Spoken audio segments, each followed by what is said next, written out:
menurut konteks eksposisi, di mana pada hari ini kita sudah sampai kepada Injil Lukas pasalnya yang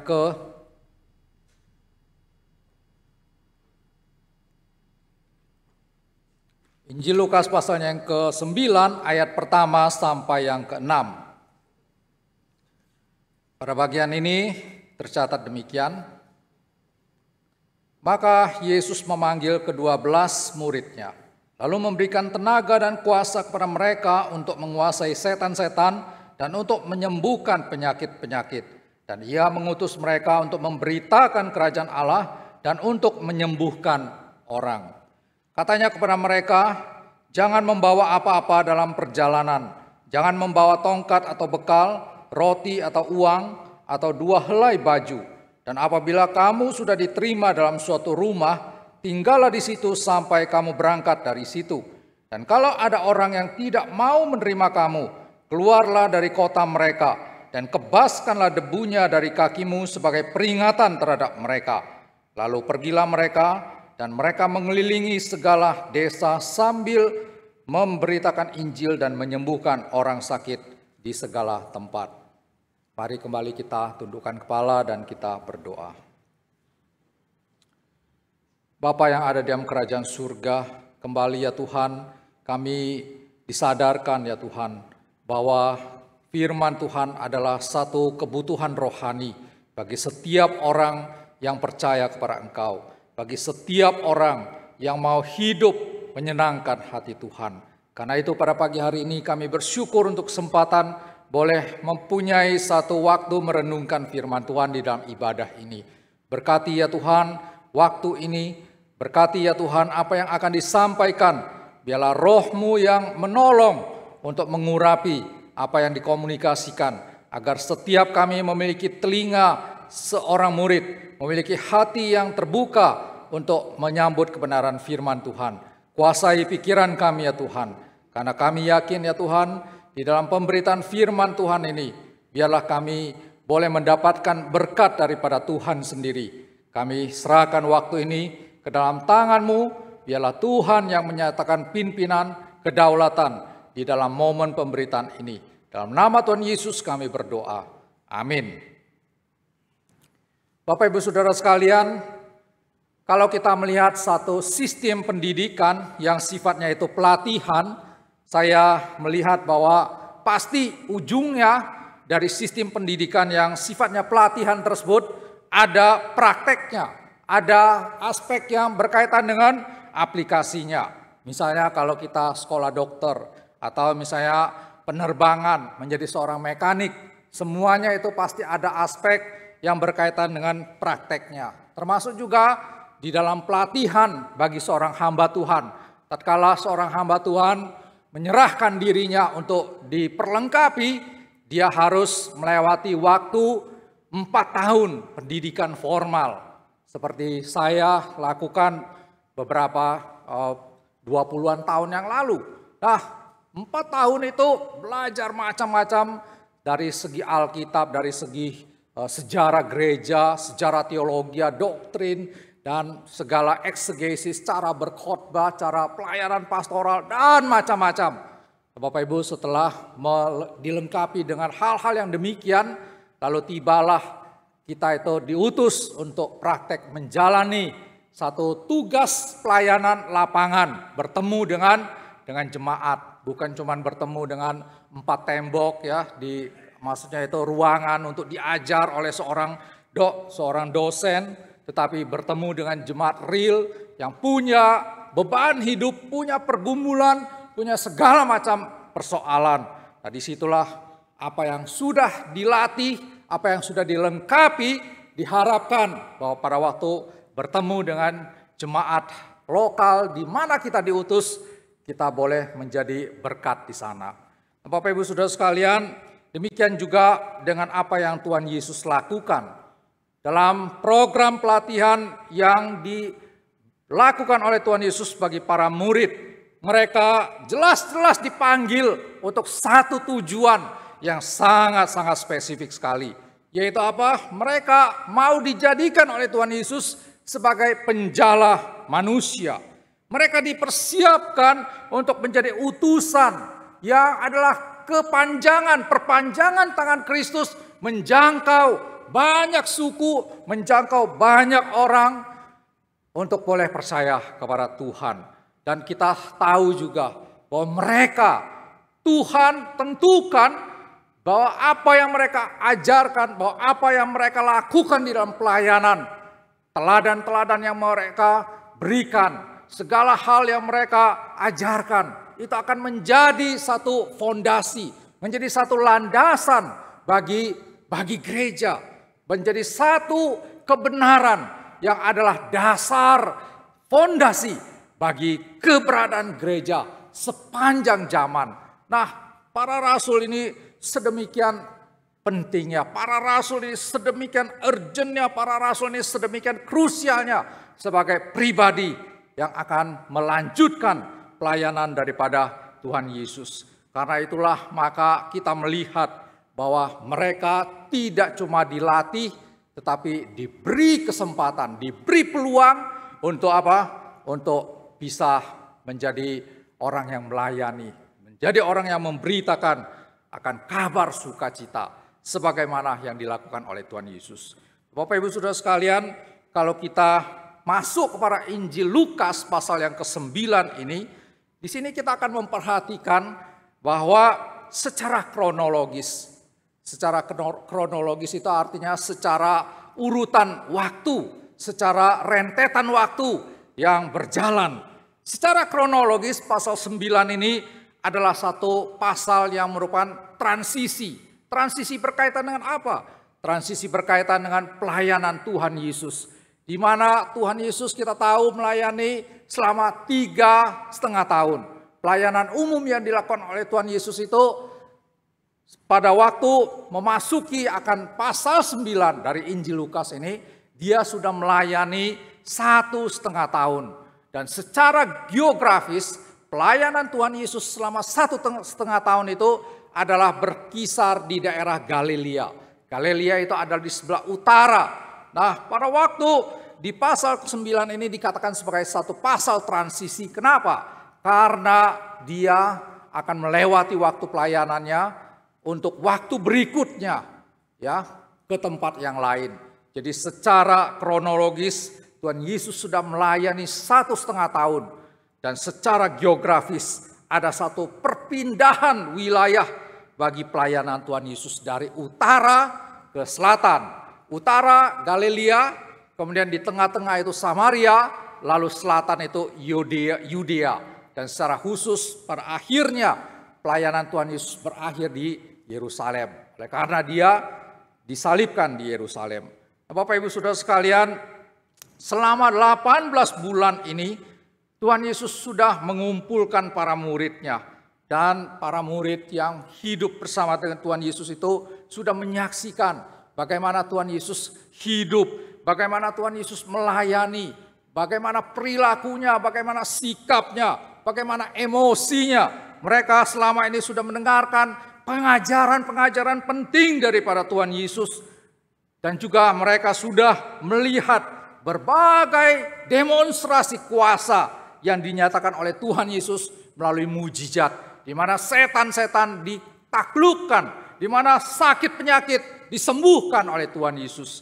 Ini adalah satu pengalaman yang sangat-sangat penting bagi para murid sebagai bagian daripada persiapan mereka. Itulah sebabnya di dalam 1,5 tahun ini, para murid dipersiapkan dengan begitu baik, dengan begitu serius oleh Tuhan Yesus. Untuk apa? Untuk mereka boleh menjalankan peran mereka sebagai rasul Tuhan Yesus. Bapak Ibu Saudara sekalian, rasul itu adalah satu jabatan yang sangat khusus, sangat spesial sekali di dalam Perjanjian Baru. Ini sama pentingnya dengan nabi di dalam Perjanjian Lama.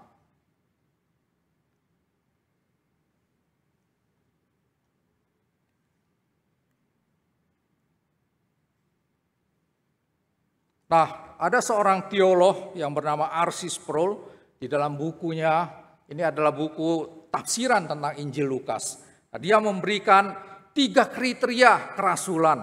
Apa kriteria kerasulan itu? Yang pertama adalah bahwa dia harus seorang murid Kristus. Jadi berinteraksi langsung dengan Tuhan Yesus, bertemu langsung dengan Tuhan Yesus. Itu adalah murid yang dipilih oleh Tuhan Yesus sendiri. Lalu yang kedua kriterianya, dia harus menjadi seorang saksi mata bagi kebangkitan Tuhan Yesus. Menjadi saksi mata berarti mengiringi perjalanan dan pelayanan Tuhan Yesus sampai kepada akhir hidupnya. Sampai dia mengalahkan kematian melalui kuasa kebangkitan dia. Dan yang ketiga, dia harus mendapatkan panggilan langsung dari Tuhan Yesus. Nah, 3 kriteria ini adalah apa yang dialami oleh ke-12 murid tersebut.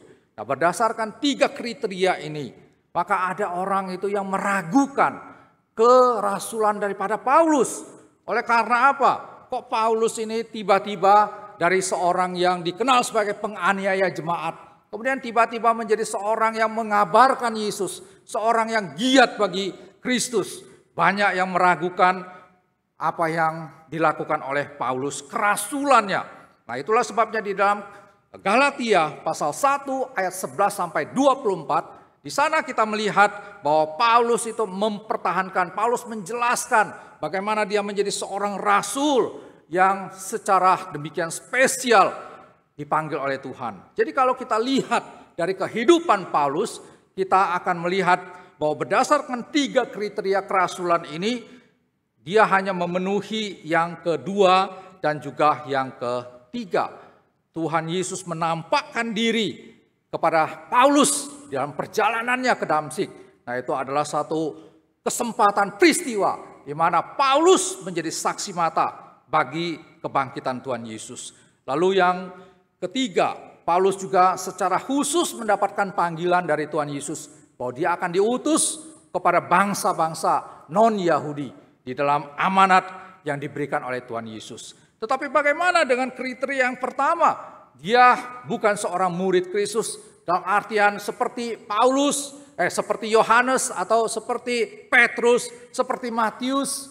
Dia tidak berinteraksi dengan Tuhan Yesus secara langsung selama 3,5 tahun itu.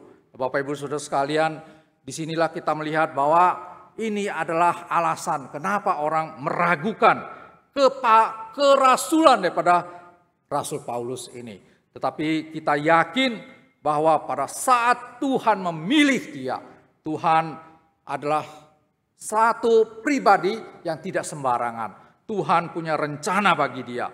Karena itu walaupun Paulus bukan seorang murid seperti Petrus atau Yohanes, tetapi di dalam Galatia tadi, Paulus mengatakan bahwa dia menerima pengajaran langsung dari Tuhan. Wahyu langsung dari Tuhan.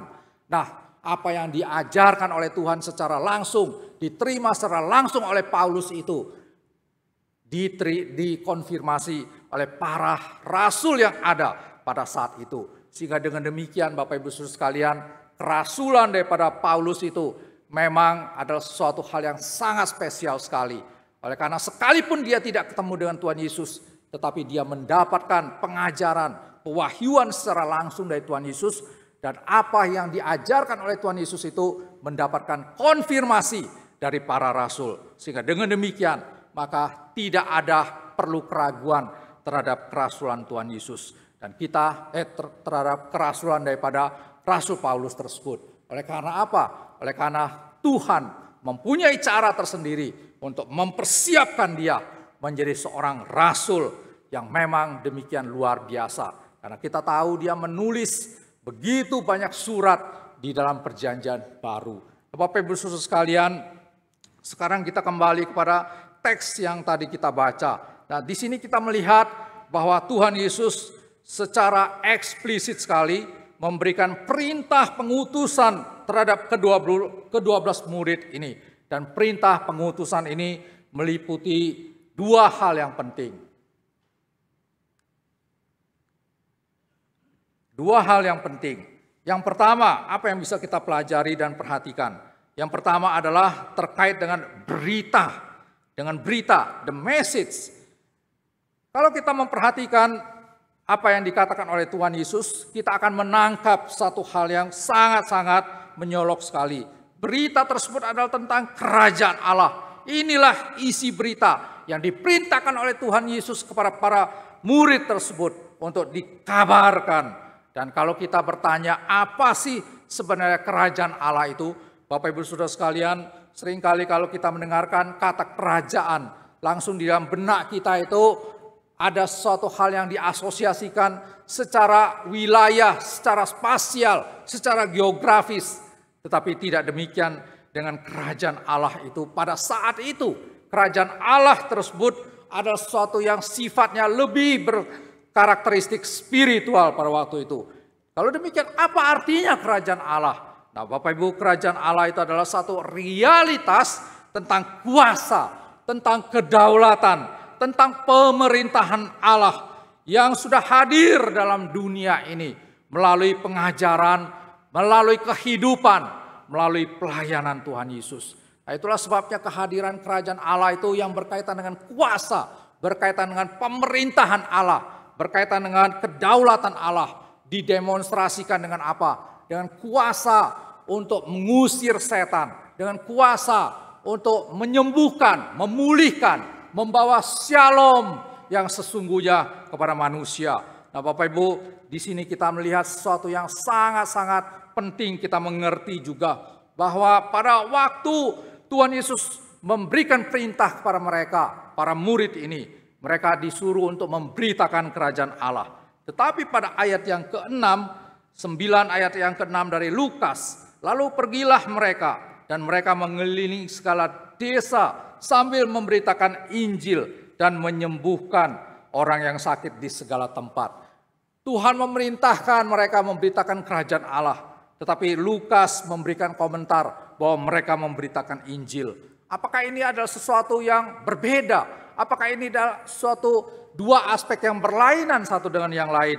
Nah, kita harus mengerti dengan sangat-sangat tepat akan hal ini.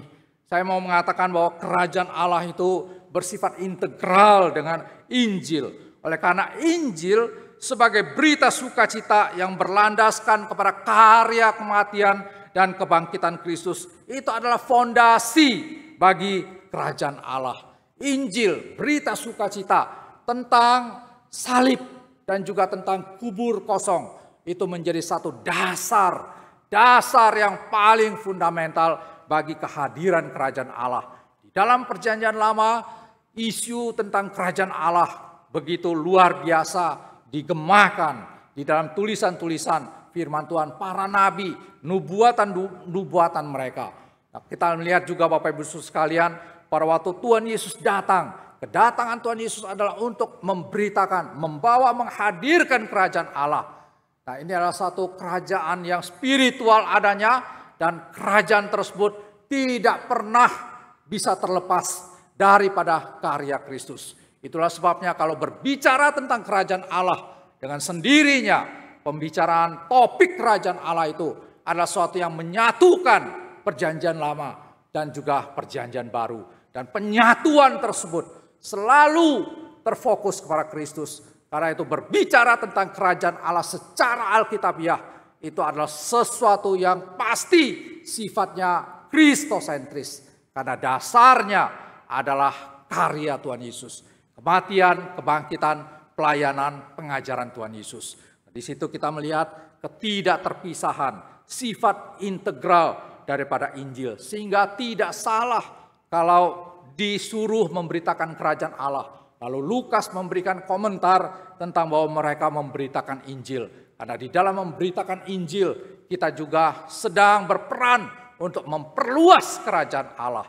Di dalam memberitakan kerajaan Allah, tidak mungkin kita bisa ceraikan, lepaskan, tidak bicarakan mengenai masalah Injil. Nah, di sini kita melihat sesuatu yang demikian terintegral. Bapak Ibu Saudara sekalian, untuk melaksanakan tugas memberitakan kerajaan Allah ini, para murid yang ke-12 orang itu bukan cuma dipersiapkan. Selama 1,5 tahun mereka sudah dipersiapkan dengan begitu baik, dengan begitu serius oleh Tuhan. Tetapi kita melihat juga bahwa mereka bukan cuma dipersiapkan sekali lagi, tetapi mereka diperlengkapi. Bedanya apa persiapan dan perlengkapan? Kalau dipersiapkan itu adalah sesuatu hal yang terjadi secara natural. Ya, Tuhan Yesus melayani di dalam pelayanan umum 3,5 tahun. Mereka didampingi oleh para murid. Secara natural terjadi sehari-hari mereka bersama dengan Tuhan Yesus. Mereka menyaksikan Tuhan Yesus menghidupi kehidupannya, melakukan pelayanannya, memberikan pengajaran dan lain sebagainya. Semuanya itu menjadi objek pelajaran bagi para murid. Itu terjadi secara alamiah, terjadi interaksi yang natural dengan Tuhan Yesus. Tetapi pada saat mereka mau diutus menjadi seorang rasul, menjadi seorang yang adalah kepanjangan tangan Tuhan, mempraktekkan apa yang Tuhan mau beritakan kepada bangsa-bangsa, kepada bangsa pada saat itu orang-orang yang belum mengenal Tuhan. Nah, di sini mereka dipersiapkan secara khusus. Dan persiapan mereka itu sifatnya adalah supranatural. Mari kita lihat ayat yang pertama.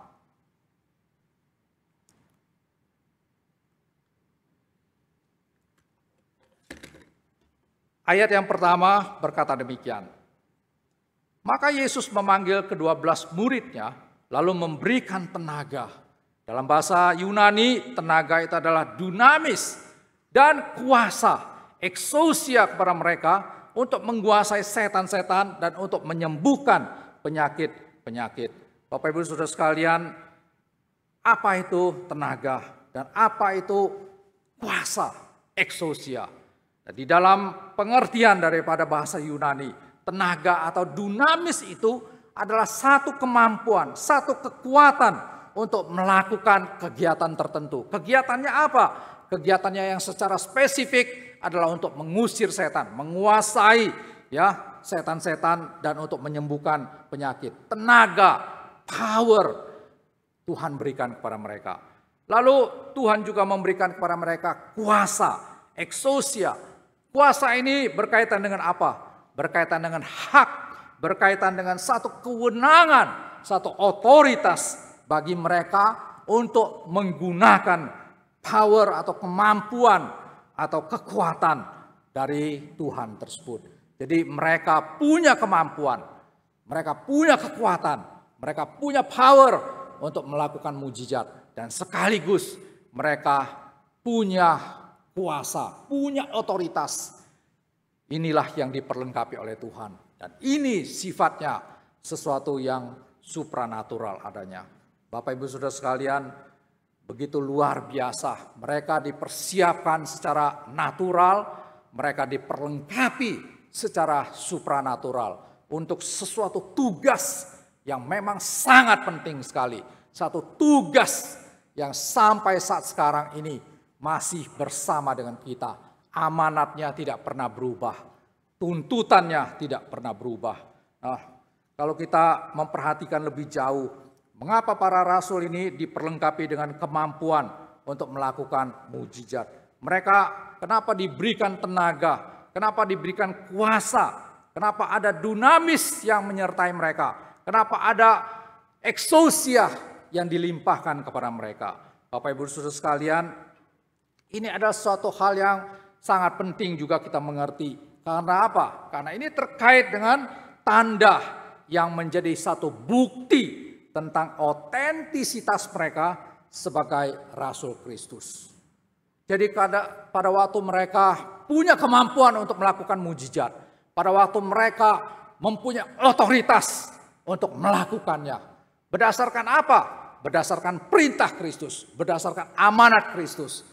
Jadi pada waktu mereka sudah diperlengkapi secara supranatural sedemikian rupa, itu berarti bahwa mereka adalah utusan yang otentik dari Kristus. Itu berarti mereka melakukan seperti yang Kristus lakukan. Nah, di dalam kesamaan dari apa yang mereka mampu lakukan dengan apa yang sudah Tuhan Yesus pernah lakukan, membuktikan bahwa mereka betul-betul utusan yang sejati. Betul-betul ya, berita yang mereka sampaikan itu adalah selaras dengan apa yang diperintahkan oleh Tuhan Yesus. Nah, kalau kita ingat Bapak Ibu Saudara sekalian, dengan apa yang terjadi pada tokoh di dalam perjanjian lama. Musa juga pada waktu diutus oleh Tuhan, dilengkapi dengan kemampuan untuk melakukan mujizat. Sebagai apa? Sebagai satu bukti untuk konfirmasi bahwa dia betul-betul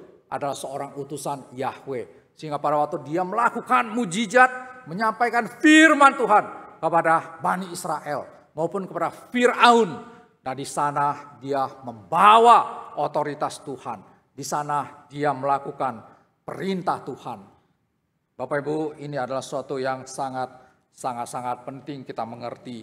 Lalu kalau zaman sekarang kenapa tidak ada lagi kuasa mujizat ya untuk para pemberita, untuk hamba-hamba Tuhan seperti saya, hamba-hamba Tuhan yang lain di tempat ini dan di segala tempat, di segala gereja. Tidak ada lagi kuasa seperti demikian yang Tuhan beritakan, yang Tuhan berikan kepada kami untuk menjadi pemberita-pemberita Injil kebenaran Tuhan. Kenapa demikian? Nah, kita harus juga mengerti bahwa karunia mujizat sebagai tanda konfirmasi akan pemberita dan juga isi berita yang otentik tersebut sudah berhenti bersama dengan berlalunya para rasul. Jadi dengan kata lain bahwa mujizat seperti yang digambarkan pada ayat yang pertama tersebut yang bersifat dunamis dan juga eksosia itu adalah suatu hal yang sifatnya apostolik. Artinya apostolik apa? Itu adalah untuk tanda kerasulan mereka. Nah, kerasulan sudah berhenti. Tidak ada lagi rasul pada zaman sekarang ini. Tidak ada lagi nabi pada zaman sekarang ini. Kalau ada orang yang tiba-tiba muncul seorang berkarisma sedemikian rupa, lalu mengaku diri sebagai rasul, lalu mengaku diri sebagai seorang yang seperti nabi, kita sudah tahu apa jawabannya. Kita sudah seharusnya tahu bagaimana bersikap. Itu pasti nabi palsu, itu pasti rasul palsu. Nah, puji Tuhan, Tuhan sudah menghentikan ya tanda konfirmasi demikian itu dengan berlalunya para rasul. Tetapi di sisi yang lain, kita melihat kalau begitu bagaimana kita mengetahui bahwa sekarang ini para hamba Tuhan bisa memberitakan Injil yang benar. Bahwa apa yang mereka kabarkan itu sungguh-sungguh merupakan berita otentik yang sesuai dengan kehendak Tuhan. Yang betul-betul sesuai dengan hatinya Tuhan.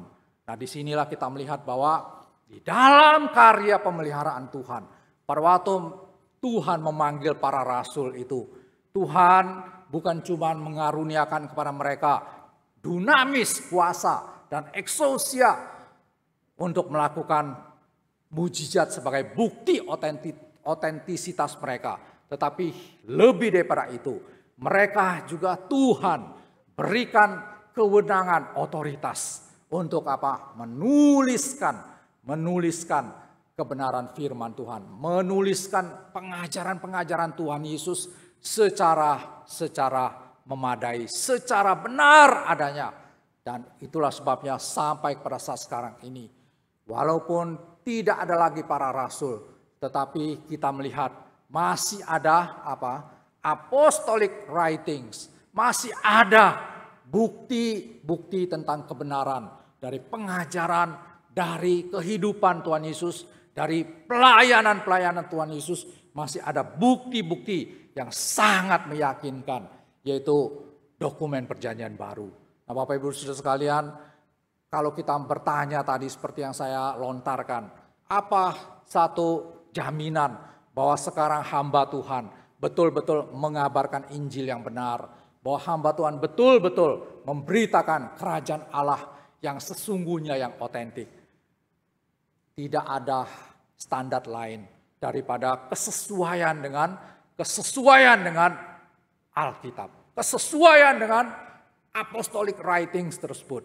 Nah, itulah sebabnya maka satu hal yang sangat penting juga kita perhatikan kalau kita memperingati hari reformasi.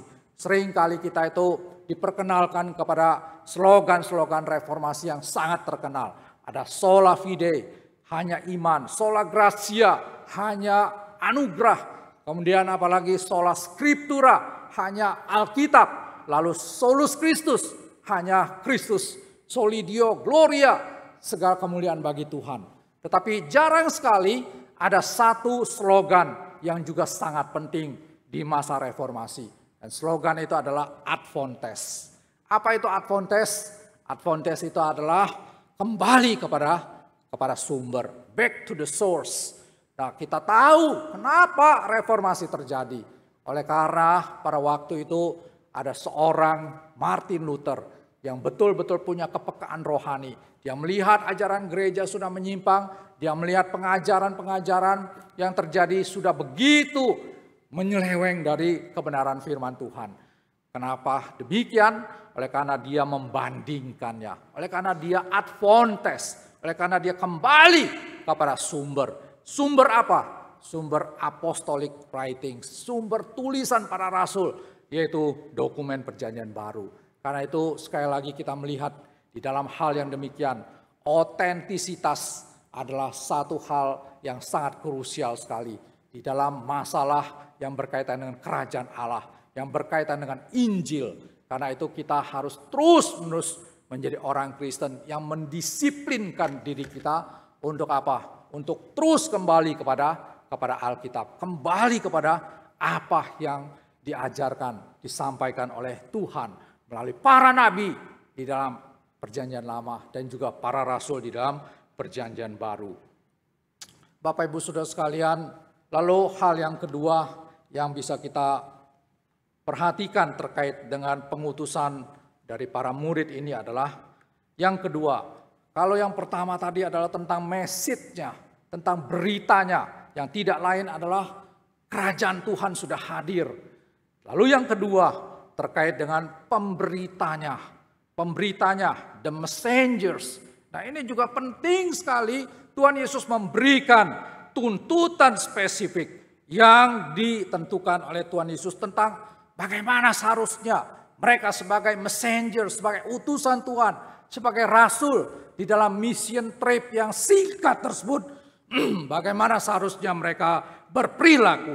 Nah, Bapak Ibu Saudara sekalian, pada ayat yang ke-9 dikatakan, katanya kepada mereka, jangan membawa apa-apa dalam perjalanan, jangan membawa tongkat atau bekal, roti atau uang, atau 2 helai baju. Ini adalah satu tuntutan yang sangat spesifik sekali. Dan kalau kita pikir secara logika kita, secara common sense kita, mengutus ke-12 murid itu ke desa-desa, ke tempat-tempat asing yang mungkin selama ini mereka tidak pernah pergi, tidak pernah datang ke situ, tidak pernah mengunjungi ke tempat yang demikian. Itu sepenuhnya mungkin asing, tidak kenal siapa-siapa, tidak ada yang bisa menjadi suatu hal yang di mana orang tersebut apakah menyambut mereka, menolak mereka, menyambit mereka. Tetapi ini adalah tuntutan yang kalau dipikir secara common sense adalah sesuatu yang tidak masuk akal, sesuatu yang irasional. Bagaimana menjadi seorang utusan daripada Kristus tetapi dengan kondisi perbekalan yang begitu minim, yang begitu sangat-sangat minus sekali. Tetapi justru disinilah kita yakin bahwa pada waktu Tuhan memberikan tuntutan yang sangat spesifik ini, tentulah bukan sesuatu yang sembrono, sembarangan. Tuhan melatih mereka, Tuhan melengkapi mereka untuk satu tugas yang begitu penting. Pada waktu dia mengutus para murid tersebut dengan tuntutan yang demikian ini, saya yakin tuntutan ini tidak sembarangan, tidak serampangan. Nah, apa tujuan daripada Tuhan Yesus memberikan tuntutan seperti pada ayat yang ketiga? Tujuannya tidak lain adalah supaya para murid tersebut fokus kepada amanat misi mereka.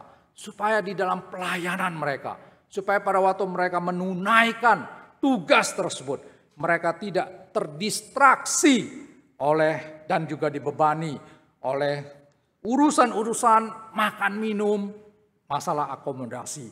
Melalui pelarangan ini Tuhan hendak mengajarkan kebenaran yang penting bagi para muridnya, yaitu apa? Bahwa mereka melaksanakan tugas daripada Tuhan. Mereka harus punya satu perilaku, yaitu total dependency. Kebergantungan total kepada Tuhan. Nah, Bapak Ibu Saudara sekalian, ada satu prinsip yang Tuhan mau ajarkan kepada mereka. Yaitu apa? Bahwa Tuhan Allah yang mengutus adalah juga Allah yang akan menyediakan. Tuhan yang punya misi bagi mereka adalah Tuhan yang akan mencukupi kebutuhan mereka. Di sini kita melihat bahwa jika tidak ada bekal yang harus dibawa terkait dengan makan, dengan minum, sesuatu yang sangat basic sekali. Tidak ada tempat tinggal. Lalu bagaimana? Bagaimana survive? Bagaimana melewati hari-hari? Bagaimana ada tenaga? Bagaimana bisa punya satu kekuatan untuk mengusir setan, sedangkan perutnya lapar misalnya? Bagaimana bisa menjadi seorang yang punya satu tenaga yang oke, padahal tidak tidur pada tempat yang memadai? Bapak Ibu Saudara sekalian, hal-hal yang demikian itu apakah Tuhan tidak peduli? Hal-hal yang demikian itu apakah Tuhan mengabaikan, menganggap tidak penting? Apakah Tuhan menyia-nyiakan akan segala hal yang terkait dengan survival daripada mereka? Saya yakin tidak. Saya yakin sama sekali tidak. Oleh karena apa? Oleh karena Tuhan Yesus yang mengutus mereka adalah Tuhan Immanuel. Tuhan yang mengutus mereka adalah Tuhan Yehovah Jireh yang akan menyediakan. Bapak Ibu, dengan kata lain, Tuhan punya cara sendiri untuk memenuhi kebutuhan mereka. Kalau di dalam Perjanjian Lama kita menyaksikan Elia, ya, Tuhan siapkan, Tuhan sediakan kebutuhannya melalui burung gagak. Tetapi dalam kasus para murid ini kita melihat satu cara kerja yang lain dari Tuhan. Apa yang Tuhan kerjakan? Tuhan bekerja lewat hospitality. Tuhan bekerja melalui keramah tamahan orang-orang yang menerima berita Injil. Itulah sebabnya dikatakan pada ayat yang keempat, apabila kamu sudah diterima dalam suatu rumah, tinggallah di situ sampai kamu berangkat dari situ. Diterima di satu rumah. Nah, di dalam budaya Yahudi diterima dalam satu rumah, apalagi orang asing, apalagi stranger yang selama ini tidak kenal. Kalau terjadi hal yang demikian, itu berarti sudah terjadi sesuatu pada orang yang membuka rumahnya. Betul tidak? Kalau pada waktu itu para rasul memberitakan Injil kepada orang-orang di desa, di tempat-tempat terpencil, lalu orang itu menerima berita Injil, lalu mereka membuka hati untuk melayani, memenuhi kebutuhan para murid tersebut. Itu berarti apa? Itu berarti bahwa hati orang yang punya kemurahan tersebut, hati orang yang punya keramah tamahan tersebut, hati yang menjamu adalah hati yang sudah disentuh, hati yang sudah diubahkan oleh Injil. Nah, Tuhan bekerja melalui cara yang demikian. Tuhan ingin para muridnya menyaksikan kuasa transformatif daripada Injil. Supaya apa? Supaya mereka makin yakin bahwa berita Injil ini adalah berita yang betul-betul menjadi satu pengharapan bagi manusia. Menjadi satu terobosan bagi orang berdosa untuk bisa mengubah hidup mereka. Menjadikan mereka orang yang sungguh-sungguh mengasihi Tuhan dan juga mengasihi sesama. Bapak Ibu, kita melihat bahwa pada satu kesempatan Tuhan Yesus bertanya kepada para murid. Kita lihat di dalam Lukas pasal yang ke-22. Lukas pasal yang ke-22.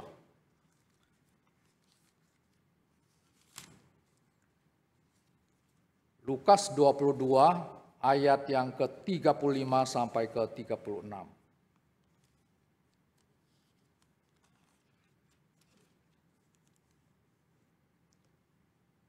Pada waktu dalam catatan ini dikatakan demikian.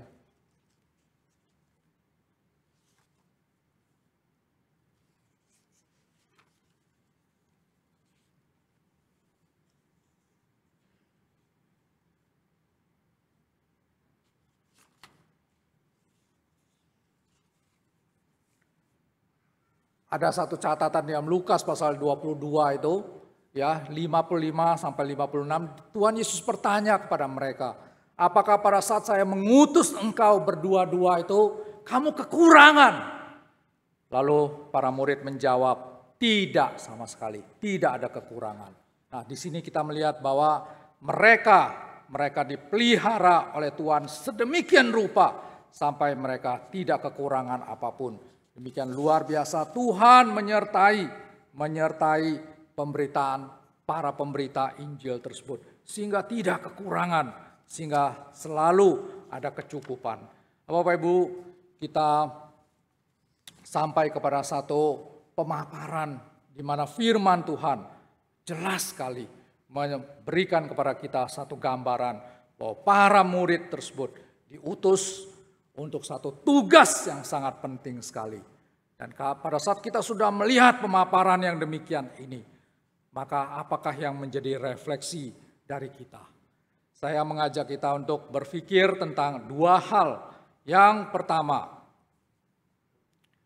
pada waktu kita membaca Lukas pasal 9 ayat pertama sampai yang ke-6, ada kemungkinan bahwa kita itu punya pemikiran yang meyakinkan, ya, kalau tugas pemberitaan Injil itu adalah tanggung jawab eksklusif para hamba Tuhan. Logikanya apa? Logikanya di mana? Bukankah yang diutus adalah para murid, 12 murid Kristus? Mereka jelas-jelas adalah orang pilihan Tuhan. Mereka dilatih, dilengkapi secara khusus oleh Tuhan Yesus. Jadi mereka itu bukan orang awam, tetapi orang yang khusus, yang spesial. Seperti para Lewi di dalam perjanjian lama atau juga para hamba Tuhan di dalam perjanjian baru pada saat sekarang ini. Dengan demikian mutlak tidak salah bahwa tugas PI itu hanya diamanatkan kepada hamba Tuhan. Nah, kalau misalnya ada kesan, ada pemikiran seperti demikian, apakah benar Bapak Ibu Saudara sekalian? Siapa yang setuju dengan pemikiran yang demikian? Kalau misalnya ada di antara kita yang setuju dengan pemikiran yang seperti itu, bahwa tugas penginjilan, pemberitaan firman, ya, kabar baik kerajaan Tuhan itu hanya merupakan sesuatu yang eksklusif bagi para hamba Tuhan. Saya mau berkata, jangan keburu senang dulu. Jangan keburu senang dulu. Karena kenapa? Karena saya mau menyatakan bahwa itu adalah satu pemikiran yang tidak alkitabiah sama sekali. Itu adalah satu pemikiran yang tidak alkitabiah sama sekali. Pada waktu kita membaca Lukas pasal yang ke-9 ayat pertama, bahwa mereka adalah 12 murid yang diutus oleh Tuhan Yesus. Lalu timbul kesan bahwa ini adalah tanggung jawab eksklusif para hamba Tuhan. Maka itu adalah satu kesan yang berubah menjadi pesan kebenaran. Nah, kita harus hati-hati Bapak Ibu Saudara sekalian dengan apa? Dengan jebakan kesan membaca Alkitab, lalu pesan itu menjadi pesan kebenaran. Ini adalah suatu yang sangat-sangat harus kita hindari. Bagaimana cara menghindarinya? Cara menghindarinya adalah bahwa kita perlu membaca, mempelajari Alkitab secara lebih utuh, secara lebih lengkap. Bapak Ibu Saudara sekalian, kita tidak boleh menjadi seorang yang sifatnya itu parsial, sifatnya itu fragmentaris. Oh, bagian ini berkata demikian, maka kesan ini yang saya tangkap, lalu itulah yang menjadi pesan kebenaran. Nah, kita harus menghindarinya dengan cara apa? Membaca Alkitab secara lebih utuh. Bagaimana menjawab pertanyaan ini? Apakah betul bahwa pemberitaan Injil itu adalah sesuatu yang eksklusif hanya bagi para hamba Tuhan? Ternyata tidak. Mari kita lihat di dalam Lukas pasalnya yang ke-10. Lukas pasal yang ke-10 ayat yang pertama. Pada bagian ini dikatakan apa? Kemudian daripada itu Tuhan menunjuk 70 murid yang lain. Lalu mengutus mereka berdua-dua mendahulunya ke setiap kota dan tempat yang hendak dikunjunginya. Lalu ayat yang selanjutnya dikatakan pada ayat yang ketiga. Pergilah, sesungguhnya aku mengutus kamu seperti anak domba ke tengah-tengah serigala. Bapak Ibu Saudara sekalian, 70 murid.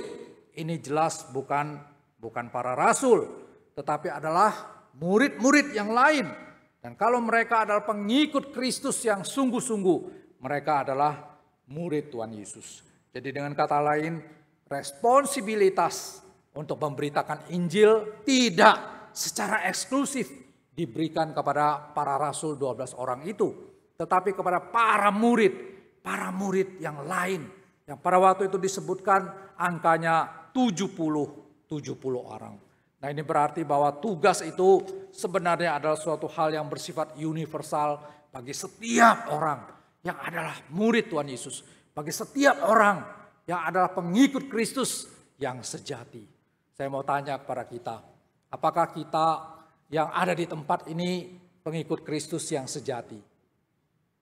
Pengikut Kristus yang sejati. Ada yang merasa bukan pengikut Kristus yang sejati? Ada? Atau ada yang malu mengakuinya? Saya berharap kita tidak salah di dalam hal ini. Setiap kita yang percaya kepada Tuhan, sungguh-sungguh percaya kepada Tuhan, kita adalah pengikut Kristus. Dan kita seharusnya menjadi murid Tuhan, dilengkapi. Untuk apa? Menjadi orang yang juga berperan di dalam amanat pemberitaan Injil yang penting tersebut. Nah, Bapak Ibu Saudara sekalian, sebagai para pengikut Tuhan Yesus, adakah kita ini sungguh-sungguh memiliki hati yang peduli terhadap apa yang dipedulikan oleh Tuhan? Apakah kita memiliki hati yang juga mementingkan apa yang dipentingkan oleh Tuhan? Kita sudah melihat PI adalah hal yang sangat penting. Kita sudah melihat bahwa Tuhan Yesus mati demi supaya apa? Keselamatan itu tersedia bagi segala bangsa. Ini adalah suatu kebenaran yang tidak bisa ditawar-tawar. Dan ini adalah suatu kebenaran yang Tuhan percayakan kepada setiap orang percaya yang sejati.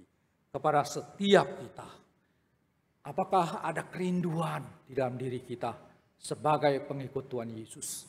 Ini adalah concern yang seharusnya kita terus refleksi di dalam kehidupan kita.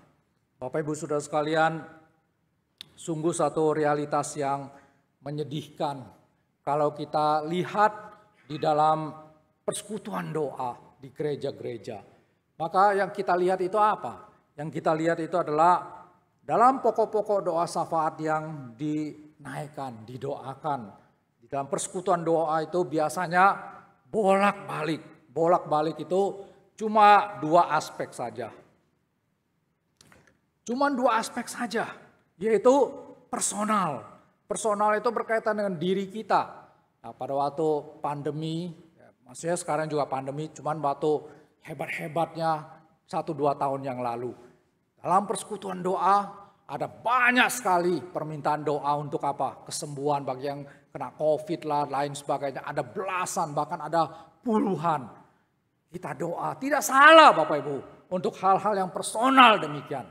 Ada yang minta didoakan supaya Tuhan bukakan berikan solusi, jalan keluar, bukakan tingkap-tingkap langit supaya di masa krisis, di masa pandemi ini tetap bisa mendapatkan pekerjaan, mendapatkan keuntungan. Tidak salah, personal sifatnya. Tapi faktanya personal ini begitu banyak, begitu mendominasi. Lalu yang kedua, aspek yang kedua adalah pokok doa berkaitan dengan komunal. Apa itu? Yaitu berkaitan dengan intern gereja. Berkaitan dengan segala aktivitas yang gereja dari minggu ke minggu, bulan ke bulan, tahun ke bulan, tahun ke tahun. Nah, itu yang menjadi sesuatu yang didoakan terus. Semua didoakan berkaitan dengan internal. Jadi Bapak Ibu, kita lihat bahwa di dalam kebaktian doa itu bolak-balik di sana terus. Personal, komunal, komunal, personal. Lalu saya merenungkan, di mana ada pokok-pokok doa yang sifatnya itu testimonial. Nah, apa ini testimonial? Yaitu bahwa kita misalnya menyaksikan ada permintaan doa dari jemaat. Doakan dengan nama yang sangat jelas sekali. Siapa dia? Mungkin bapaknya, mungkin ibunya, mungkin sanak familinya, mungkin kerabatnya yang sangat dia rindukan untuk bisa menjadi orang yang dibuka hatinya oleh Tuhan, yang disentuh hatinya oleh Injil Tuhan. Nah, saya melihat di sini bahwa doa-doa yang demikian, yang sifatnya itu berkaitan dengan pekabaran Injil, yang sangat spesifik sekali, di mana jemaat punya kerinduan mendoakan orang-orang tertentu, itu adalah sesuatu yang sangat minim sekali, bahkan boleh dikatakan tidak ada. Nah, inilah yang seharusnya menjadi concern, prihatinan daripada kehidupan bergereja. Di mana tempatnya, bahwa gereja betul-betul ada berperan bagi pemberitaan kerajaan Allah, bagi Injil Tuhan. Bapak Ibu Saudara sekalian, kita perlu sangat-sangat mengoreksi akan sikap yang demikian ini. Tadi saya bertanya, apakah kita betul-betul murid Kristus? Kalau kita murid, mestinya kita mengerti pikiran Tuhan. Kalau kita murid, mestinya kita bisa tahu hati Tuhan. Nah, kalau kita sudah tahu bagaimana realisasinya. Lalu yang kedua, apa yang bisa menjadi satu refleksi daripada perenungan kita pada pagi hari ini. Yang kedua, Bapak Ibu Saudara sekalian, banyak sekali orang Kristen itu berpikir bahwa keberhasilan dalam pemberitaan Injil itu harus nantiasa ditandai dengan adanya petobat baru. Kalau tidak ada petobat baru, maka itu pasti berarti gagal. PI gagal kalau tidak ada petobat baru.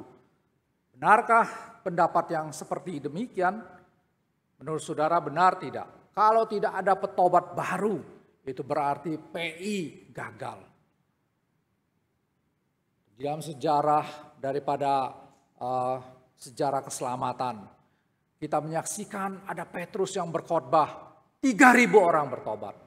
Tapi kita juga menyaksikan ada Nuh yang terus punya kesempatan untuk memberitakan pada waktu itu satu berita juga, saya yakin berkaitan dengan anugerah Tuhan, berkaitan dengan perjanjian Tuhan. Selama sekian puluh tahun tidak ada satupun yang bertobat. Apakah Nuh gagal? Apakah Petrus saja yang berhasil? Nah, disinilah kita harus mengerti bahwa saya mempunyai satu pemahaman demikian.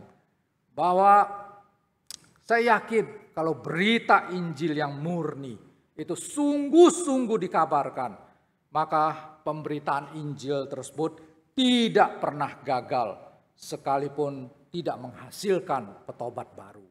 Jadi kalau berita Injil itu sungguh-sungguh yang otentik itu kita kabarkan kepada orang berdosa, tetapi tidak ada petobat baru, itu Injil tidak pernah gagal.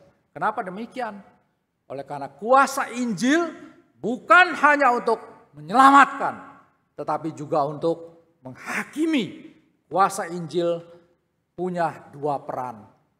Pedang bermata dua, untuk menyelamatkan dan juga untuk menghakimi. Nah, itulah sebabnya pada ayat yang ke-5 dari Injil Lukas pasal yang ke-9 dikatakan apa di sini? Dan kalau ada orang yang tidak mau menerima kamu, keluarlah dari kota mereka dan kebaskanlah debunya dari kakimu sebagai peringatan terhadap mereka. Apa yang harus dilakukan oleh para murid pada waktu menghadapi satu kondisi penolakan? Pada waktu mereka sudah serius memberitakan Injil, tapi ditolak, diabaikan. Tuhan mengatakan, kebaskanlah debu yang ada di kakimu. Apa artinya ini? Bapak Ibu Saudara sekalian, mengebaskan debu itu adalah satu tanda penghakiman bahwa orang yang dilayani tersebut, kota yang Injil disebarkan, diberitakan di sana adalah kelompok orang yang tidak termasuk dalam karya keselamatan Tuhan. Bahwa mereka menolak Injil. Dan karena itu status mereka adalah orang pagan, heathen. Orang yang tidak kenal Tuhan. Dan tidak termasuk di antara orang-orang yang adalah umat Tuhan. Nah, Bapak Ibu, disinilah fungsi daripada Injil menghakimi. Itulah sebabnya concern kita di dalam pemberitaan Injil bukan sepenuhnya terfokus kepada apakah di dalam PI itu akan menghasilkan petobat baru. Meskipun kita berharap bahwa ada petobat baru yang bisa menyambut berita Injil. Tetapi urusan pertobatan itu kita tahu bahwa itu adalah ranahnya Tuhan. Kita tidak bisa menyebabkan seseorang itu bertobat. Kalau Tuhan menentukan di dalam pemberitaan Injil seperti hasil yang diterima oleh Petrus, kita syukuri. Tapi kalau Tuhan juga memperlihatkan kesempatan seperti yang dialami oleh Nuh, kita sudah seharusnya tahu bahwa Injil tidak pernah gagal. Nah, itulah sebabnya hal krusial di dalam pemberitaan Injil itu adalah apakah kita itu betul-betul setia membawa, mengabarkan Injil yang sejati. Apakah berita yang kita sampaikan itu otentik dari Tuhan. Karena kalau otentik dari Tuhan, sekali lagi, kalau murni dari Tuhan, Injil demikian tidak pernah gagal adanya. Bapak Ibu Saudara sekalian,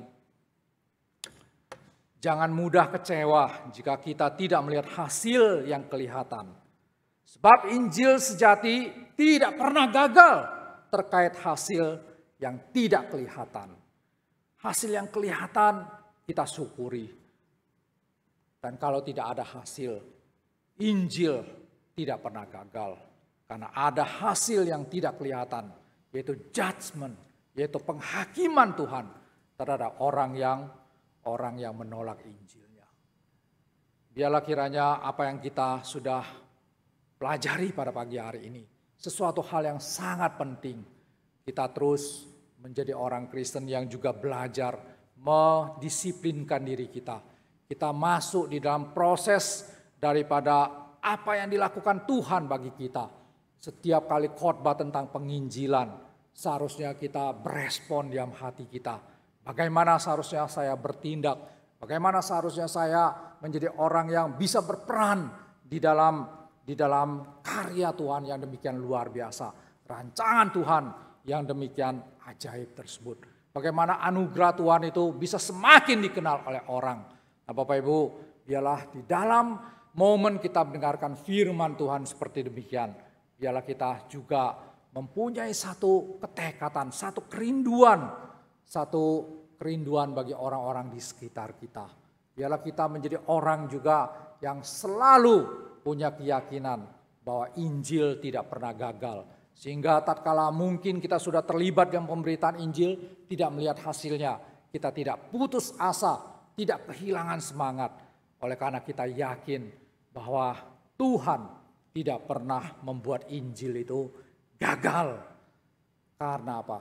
Karena ada hal yang tidak kelihatan, yang digenapi oleh Injil yang sejati, yang dikabarkan secara benar. Biarlah kiranya apa yang kita renungkan pada pagi hari ini boleh menolong kita, melengkapi kita menjadi orang yang sekali lagi punya peran nyata bagi pekabaran Injil di dalam kehidupan bergereja kita, di tengah-tengah keluarga kita, di tengah-tengah masyarakat di mana kita berada. Mari kita berdoa. Bapa yang ada di dalam kerajaan surga, terima kasih ya Tuhan kalau sekali lagi kami di awal tahun 2023 ini membuka satu bagian daripada firman Tuhan yang kami yakin tidak kebetulan kalau temanya adalah tentang pengutusan Tuhan, tentang tuntutan Tuhan bagi para murid untuk bisa mempraktekkan kehidupan mereka sebagai orang yang membawa berita Injil kepada orang lain. Oh Tuhan, kami yakin juga bahwa itu bukan satu tanggung jawab eksklusif para murid, bukan tanggung jawab eksklusif para hamba Tuhan, tetapi satu tugas amanat bagi setiap orang percaya, bagi setiap pengikut Tuhan Yesus yang sejati. Biarlah ya Tuhan dalam kehidupan kami bukan cuma tahu hal yang demikian ini, bukan cuma mengerti ya Tuhan, tapi sekali lagi punya hati yang boleh terbuka, hati yang peka akan panggilan Tuhan, agar kami bisa mempunyai satu peran yang nyata bagi kesuksesan daripada pemberitaan Injil di dalam konteks hidup kami, di dalam segala apa yang mampu kami lakukan. Tolong kami ya Tuhan, sadarkan dan juga berdayakan kami. Dalam nama Tuhan Yesus kami berdoa. Amin.